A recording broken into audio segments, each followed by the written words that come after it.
Teman-teman, kita akan lanjutkan pembahasannya ke bagian akuntansi jasa. Oke, di sini, aduh ini panjang banget ya.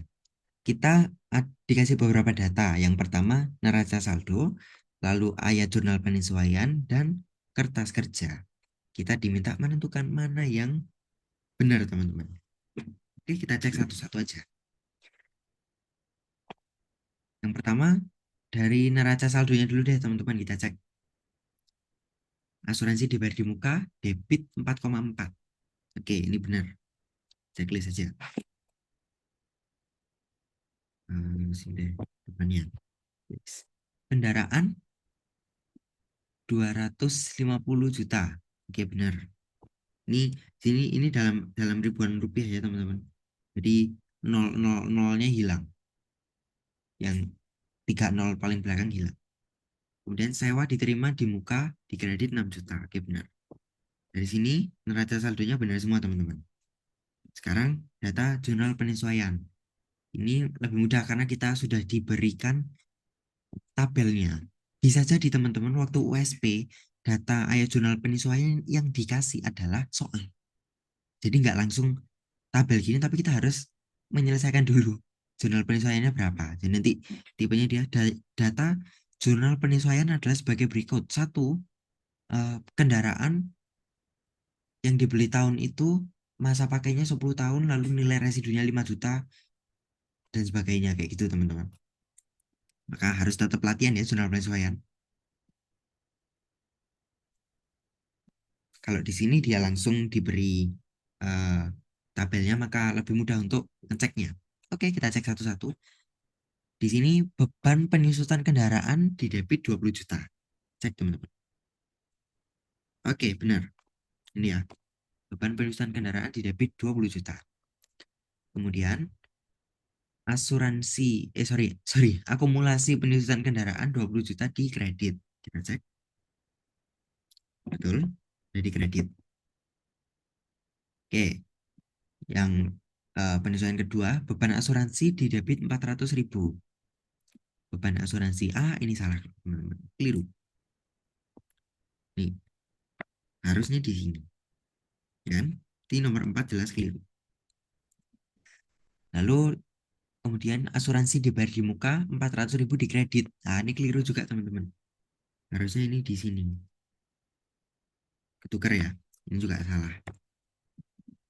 Oke, kemudian sewa diterima di muka 1.400.000 di debit.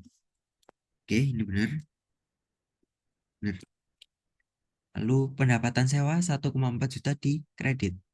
Oke, ini keliru, teman-teman. Ya, harusnya kan di sini. Keliru. Oke, kita lanjutkan.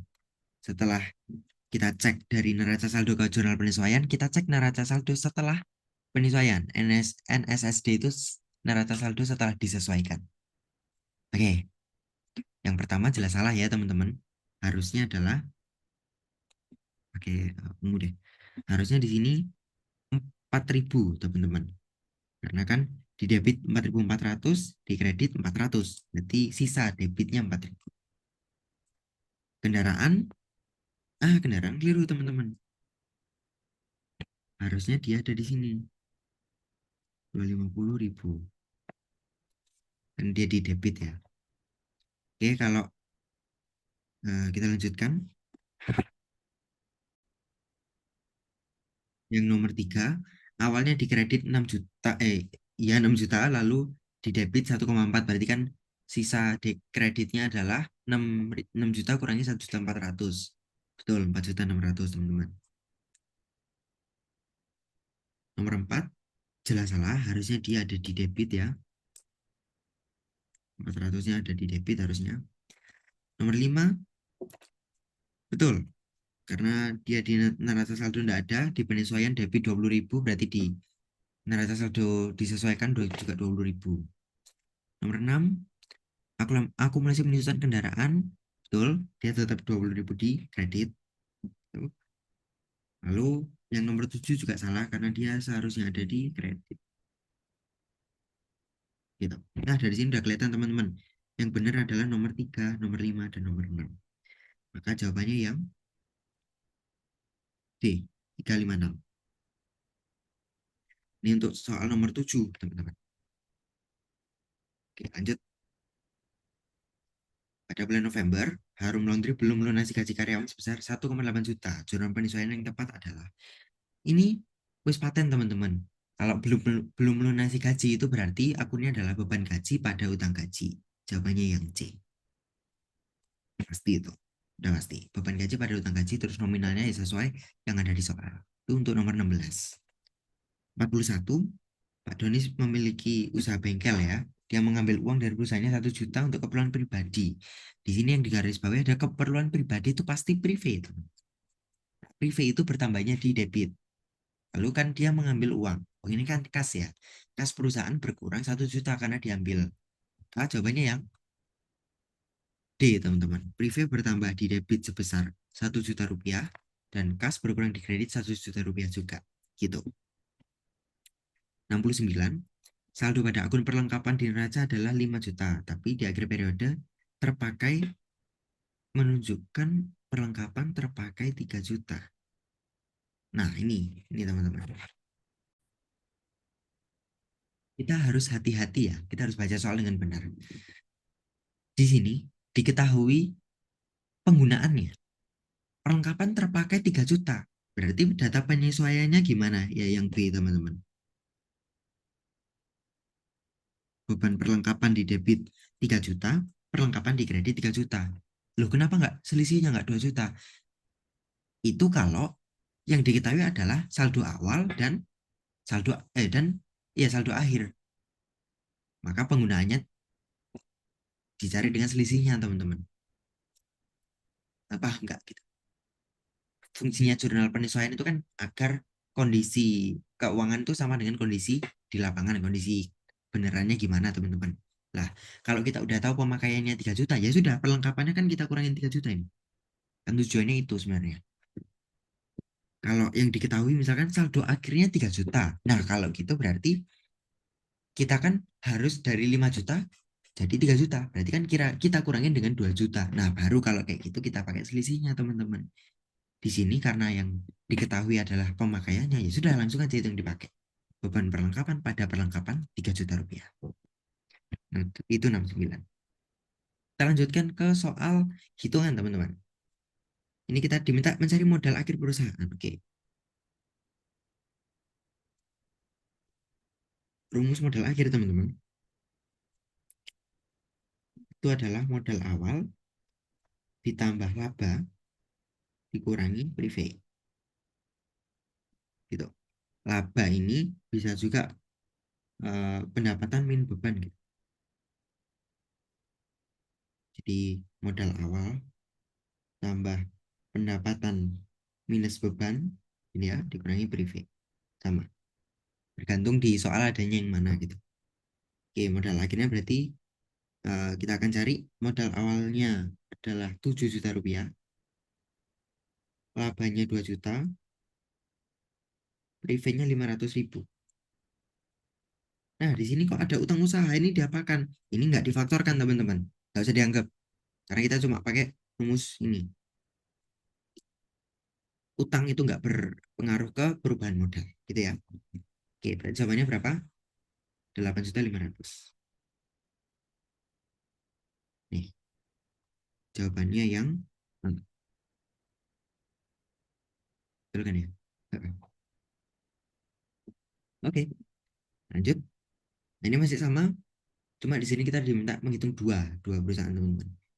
Rumusnya pakai rumus yang ini, yang pertama tadi. Sorry. Kebablasan. Nah, gini. Gitu ya. Yes. Nah, ini teman-teman. Kita pakai rumus yang kedua. Sorry, yang pertama tadi. Jadi kita ada perusahaan A dan perusahaan B. Kita hitung mana yang lebih banyak gitu. Langsung di ini teman-teman. Di sini yang diketahui itu modal awal, privé, beban, dan modal akhir.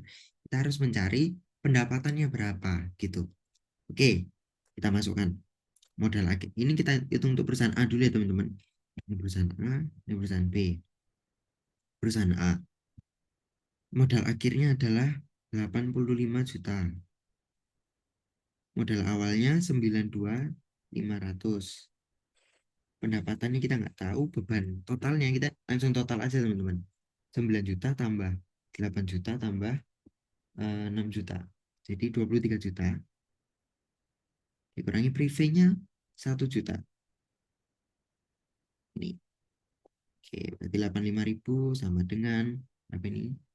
95.000, 9.2500 dikurangi 23.000 kurangi 1.000. 68.500 tambah P. Pendapatannya berapa? Dikurangin aja.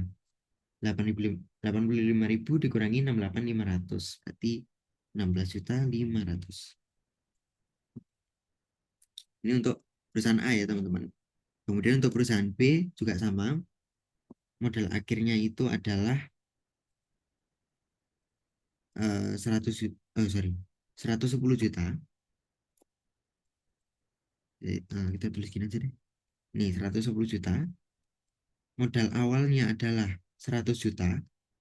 Pendapatan belum tahu. Beban totalnya adalah 3 juta tambah 2 juta tambah 1 juta. 6 juta. Dikurangi privenya. Privenya adalah 200.000. Aduh, piye tulisnya? Nah, gini deh.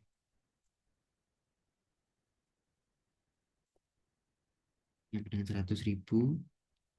Pendapatan kita nggak tahu. Kurangi bebannya adalah 6 juta. Kurangi privenya 200.000. Nah, gini wes. Jadi 110.000 ini sama dengan 100.000 dikurangi 6.000 dikurangi 200.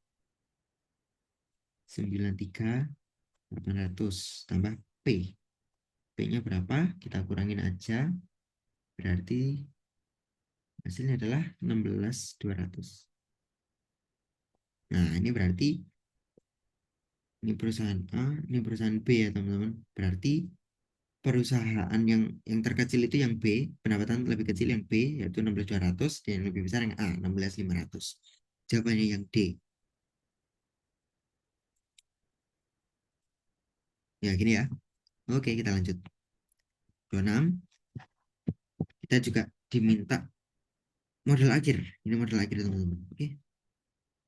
Modal akhir sama dengan modal awal. Di sini ada data laba, berarti kita pakai laba aja. Dikurangi prive. Berarti 61211 10.000 tambah 19.250.000 kurangi privenya 20.000. Ya, kita hitung. Kurangi 19.250 dikurangi. Nah, ini hasilnya.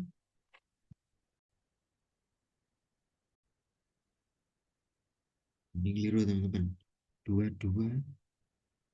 Nah, harusnya gini. Hasilnya adalah 629.160.000.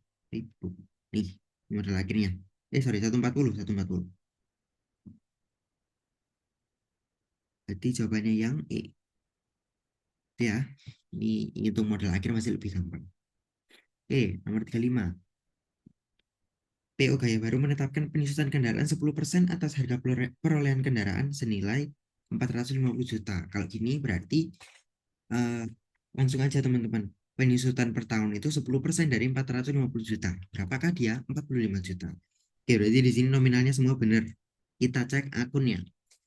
Penyusutan, teman-teman, penyusutan apapun itu, mau kendaraan, mau bangunan, mau mesin, peralatan, itu akan sama. Akunnya itu pasti beban penyusutan. Titik-titik, itu di debit, kreditnya adalah akumulasi penyusutan, titik-titik. Itu pasti. Pasti formatnya kayak gini, teman-teman. Tuh. Ya. Jawabannya yang mana? Yang D. Inilah bedanya apa? Harta tetap dengan harta lancar, teman-teman. Kalau harta tetap itu, sorry, harta tetap itu dia nggak bisa langsung dikreditkan.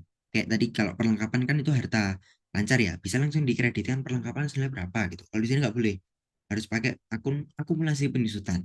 Itu. Maka jawabannya yang D. Masih dengan penyusutan nomor 38. Nah, kalau ini kita harus menghitung ya, teman-teman. Sebuah mesin dibeli dengan harga 10 juta. Diperkirakan umur ekonomisnya 5 tahun dan nilai sisanya 2 juta. Nilai sisa itu apa sih? Nilai sisa atau residu itu misalkan kita sudah menggunakan barang ini sampai waktu ekonominya habis. Jadi selama 5 tahun udah dipakai gitu. Nah, kalau mesin ini udah dipakai 5 tahun, ternyata ketika kita jual harga pasarnya atau nilainya itu masih ada 2 juta rupiah. Itu nah nilai residu. Nah, untuk menghitung nominal penyesuaian ini gimana? Caranya gini, nominal penyesuaian, penyusutan ya, penyusutan per tahun, itu harga perolehan dikurangi nilai residu dibagi umur ekonomisinya. Ini eh, penyusutan metode garis lurus namanya teman-teman. Harga perolehan di sini 10 juta, residunya 2 juta, umur ekonominya adalah 5 tahun. Berarti berapa? 8 juta per 5. Per tahun penyusutannya adalah 1.600.000. Nah, akunnya yang mana? Masih sama dengan tadi formatnya. Akunnya beban penyusutan mesin, ada akumulasi penyusutan mesin gitu. Coba yang D. Lanjut, 39 diminta laba rugi perusahaannya. Laba rugi, oh ini malah gampang teman-teman.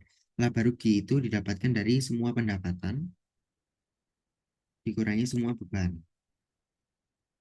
Ini pendapatan di sini totalnya adalah 15.800 tambah 650.